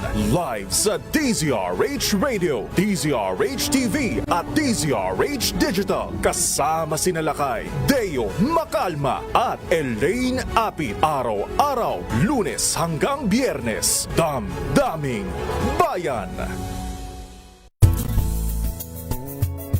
Number 1 na naman ang inyong DZRH sa latest survey ng Kantar Media na inilabas nitong January 2026. Hindi lang sa Metro Manila, kundi pati rin sa Mega Manila. Patunay na DZRH lang ang inyong tunay at totoong pinagkakatiwalaan. Taos-puso po kaming nagpapasalamat sa inyong patuloy na pagtitiwala dahil ang DZRH una sa Pilipinas, una sa Pilipino. Saan ka man sa mundo, tayo Pilipino. Ambalang Anthony Taberna at Jerry Baha ang gigising sa inyong umaga dahil lalatay ang humahagupit na diskusyon at komentaryo Lunes hanggang Biyernes sa 2x2.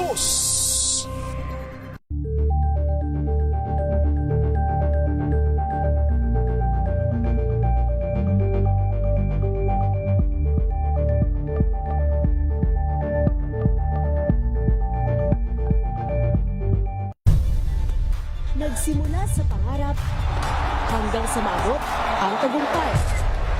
Iba't ibang kwento, iba't ibang mukha ng atletang Pilipino. Mas pinatindi, mas pinalakas, at mas pinaaksyon sa Match Point tuwing Sabado, 12:30 ng tanghali sa DZRH TV.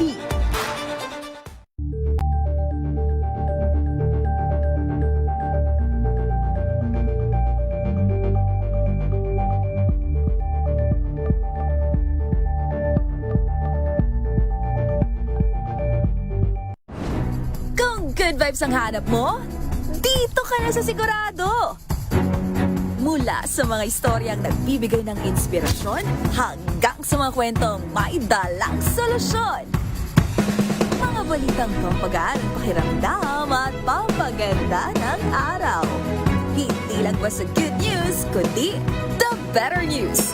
Mula Lunes hanggang Biyernes, 1:00 ng tanghali sa DZRH. 43 na makalipas ang alas 5 ng umaga, diretsong utos na Education Secretary Sani Angara, pabilisin ang pagtatayo ng mga disaster-resilient classroom sa buong bansa. Naglaan ng DepEd ng 3.5 billion pesos ngayong taon para sa tinatawag na Learning Continuity Spaces o LCS. Ayon kay Secretary Angara, layo nito na tugunan ang kakulangan ng mga silid-aralan, lalong-lalo na sa mga lugar na madalas na tamaan ng mga sakuna. Upang iwas delay, ibababa ang pondo diretso sa mga schools division offices para mabilis na mabili ang mga materyales sa mga lokal na mga supplier. Sa disenyong ito, kayang itayo ang isang classroom sa loob lamang ng 1 hanggang 2 linggo nang hindi sinasakripisyo ang tibay at kaligtasan ng mga bata. Ayun, oo nga. Kasi pati ho ang mga eskwelahan, alam mo ninyo, hirap doon sa wala din masyadong mga nagbibid na mga ng mga kontraktor para sa pagtatayo ng mga eskwelahan, kaya mas maganda yung indiretso na lamang sa mga sa mga local division o schools division office para sila na yung magpatayo ng eskwelahan. Maganda umaga, Pilipinas! Nabotas Mayor John Ray Tiangco magbibigay linaw kaugnay ng patuloy na pag-usok ng dating Nabotas Sanitary Landfill. Detalye na balita mula kay Edwin Duque, RH23. Edwin, good morning. May buntag Kuya Angela, nakatakdaga magbigay ng linaw ngayong araw, sinabotas sa Mayor John Ray Tiangco. Ito'y kaugnay pa rin sa kasalukuyang operasyon ng dating nabutas sanitary landfill. Makarang patuloy pa rin umuusok mula ng masunog ito noong araw ng Biyernes ng gabi, kung saan ay mas lumawak pa ang naabot ng usok na may matapang na amoy. Walang tigil niya tulungan ng Kamanaba, Bulacan Disaster at ilang tauhan naman ng LGU sa NCR, MMDA, Air Force at Coast Guard para tuluyang maapulang usok. Pero patuloy pa rin ang paglabas ng usok sa mga oras na ito.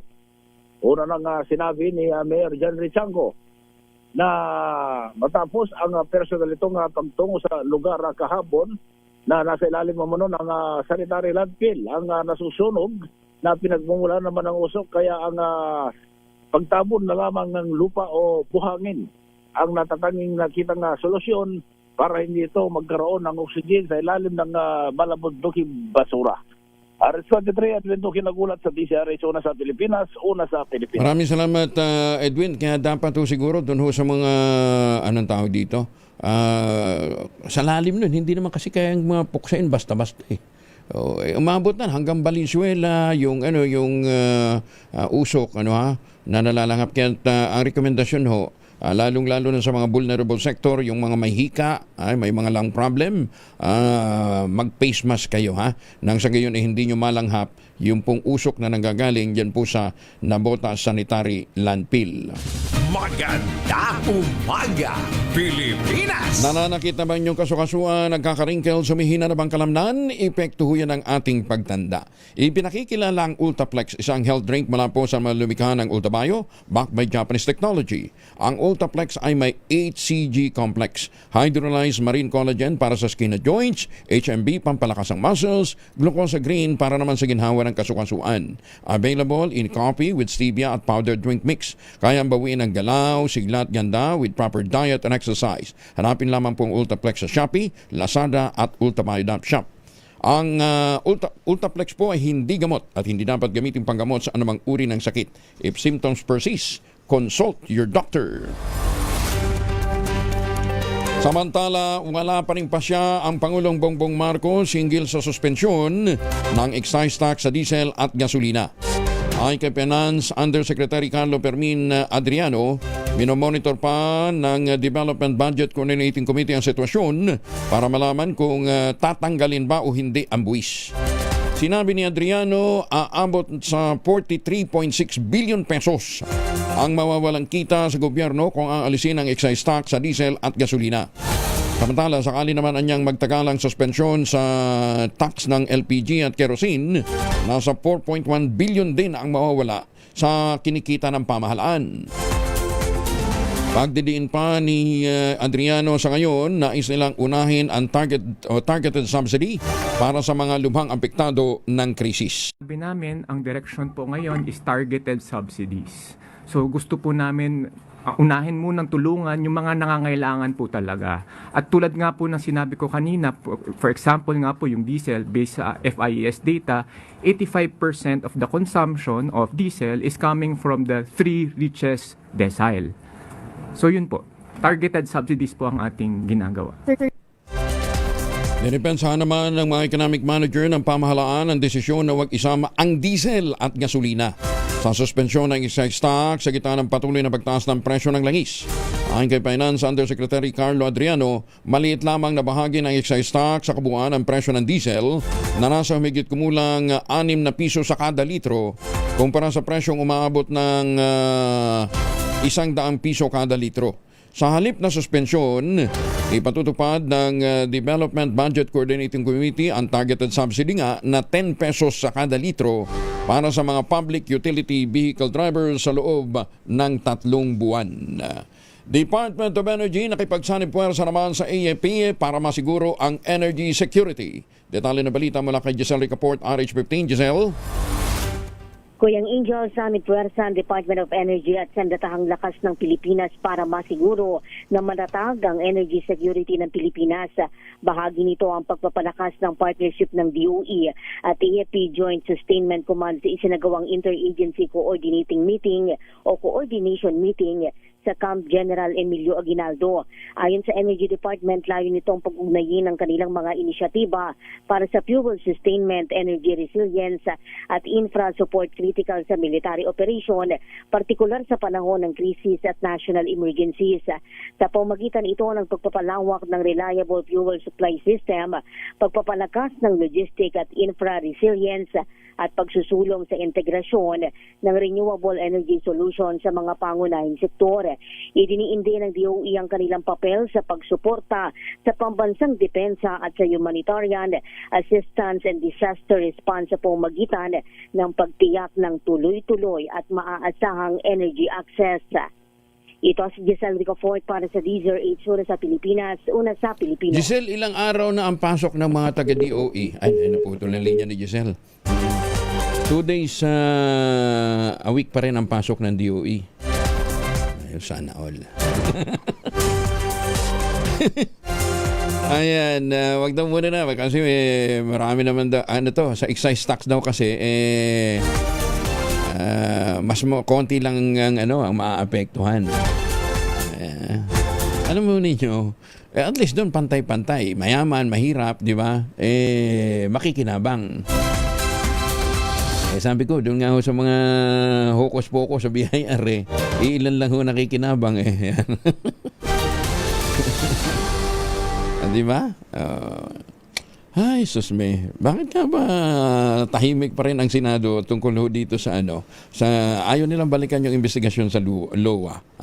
Meron tayong meron akong nakuhang recording, kaya lang hindi audible on air. Linisin muna natin, alisin natin yung mga hindi kinakailangang mga tunog para mas malino nating mapakinggan. Pero inuulit ko ho, doon ho sa mga Chinese businessmen, wala na po, kansilado na po yung mga LOA na yan para sa mga fake transactions. Huwag ho kayong magpapauto kung lalapitan ho kayo ng inyong mga accountant at magsabi na, uy, sabi ng BIR, pwede na doon tayo mag-settle. Kotong yan. Maganda Umaga Pilipinas. 8 minuto na lamang, ACS na umaga.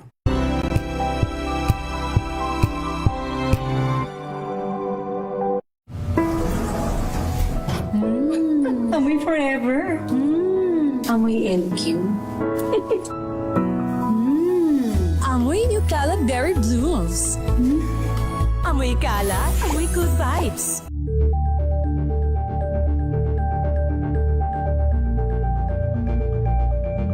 Hello, Washi! Laundry day na naman! Yay! Anong meron? Mancha ng chocolate, putik, may libag pa! Kaya natin yan! With Pride Washing Machine Detergent, may triple stain-away formula. Tanggal ang makapit, madikit, at malupit na dumit mancha. Kaya easy-easy ang labada. Mula noon hanggang ngayon! All you need is pride! All you need is pride! ACS!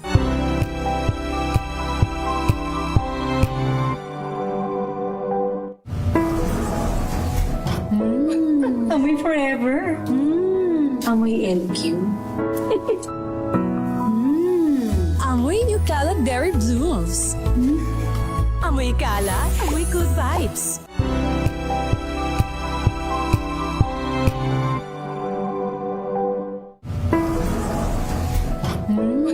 Amoy forever. Amoy LQ. Amoy New Calad Berry Blooms. Amoy kalat, amoy good vibes.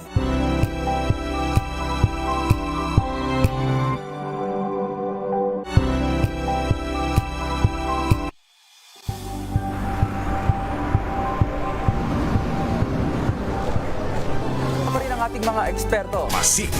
Kuya Angelo Palmones. Magandang Umaga Pilipinas.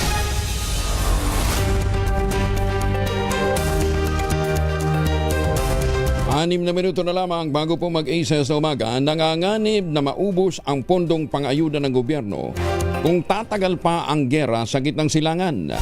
Mas matinding problema natin, hindi natin alam kung kailan ito matatapos. At kung matapos man, ang pinakamalaking kasunod na tanong, gaano katagal ang rehabilitasyon? Kasi sinira ho yung mga planta . Nagbombahan sila ng mga planta nila. Dekada ang inabot nun para maitayo. Ayon kay Senator Sherwin Gatchalian, ang chairman ng Senate Committee on Finance, nasa 70 billion hanggang 80 billion ang gastos ng pamahalaan sa loob lamang ng isang buwan. Sinabi naman ni Budget and Management Secretary o Acting Secretary Rolando Toledo, 238 billion pesos ang hawak ngayon ng bansa para sa 2026 para matugunan ang oil crisis. Tawag din ito sa kanyang pagtaya, posibleng maubos ang naturang pondo sa loob ng 3.5 buwan. Sakali niyan tumagal pa ang bakbakan sa gitang silangan, kailangan ng maghanap ng gobyerno na mapagkukunan ng pondo para mabigyan ng ayuda ang mga sektor na pinaka-apektado ng krisis. How long can we last? Kung tumagal pa kasi itong conflict na ito, naka 45 days na tayo, kung tumagal pa ito ng another 45 days, that's 3 months, mauubos rin itong 238 natin eh. So in other words, the budget's capacity to give out subsidies and ayuda is only 3.5 months. Anything beyond that, gagalaw na tayo ng ibang items. Oo. Ito ang budget natin for 2026, di ba? Ay proposed budget nasa mga 6 trillion. Oo, 6 trillion. Lahat ng mga gastusin. 6 trillion. Tapos ang projected collection 4 trillion. Lahat na ng mga taxes, di ba? Hindi pa kasama yung mga yung mga hocus-pocus, basta ang projected income ay nasa 4 trillion. Lahat-lahat na yon, pati yung mga non-tax revenue. Ang tanong ngayon, saan mo kukunin yung nalalabing 2 trillion? Di mangungutang ka na naman. Baon ka lalo sa utang. Mangungutang, sino magbabayad? Yung susunod na henerasyon. Ayan, Kaya congratulations. Good luck, yung ibang bansa, sabi ko nga, hindi nila masyadong iniinda, hindi ganun katindi ang impact ng kanilang pagtaas ng krudo kasi meron naman silang alternative source of energy.